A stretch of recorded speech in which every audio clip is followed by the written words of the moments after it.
How's it going, everyone? So in this video, I'm doing the easy way to get abs in 1 minute, a tutorial. So before I get started, please subscribe to my channel if you haven't already. I do appreciate the support, helps my channel grow. So I've learned this trick. So what we're gonna do is, instead of normally when you breathe, your chest rises and falls like this. There's another way that you can breathe that actually helps you get six-pack abs. Put your hand on your stomach. Now, instead of breathing with your chest, your diaphragm rising and falling, breathe in through your stomach like this. So watch. Notice how my stomach moved, and then my stomach in, out, in, out. Notice my chest is not rising. This actually helps for getting abs because you're contracting your abs the whole entire time. Watch.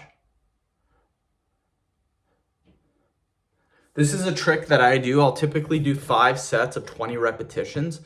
Now, if you notice your chest is rising when you do it, that's because it takes a little bit of practice before you get this trick down. Try it out. You will notice after a while your abs do get sore. That's a great indicator that it is working. So end the video. Thank you so much for watching.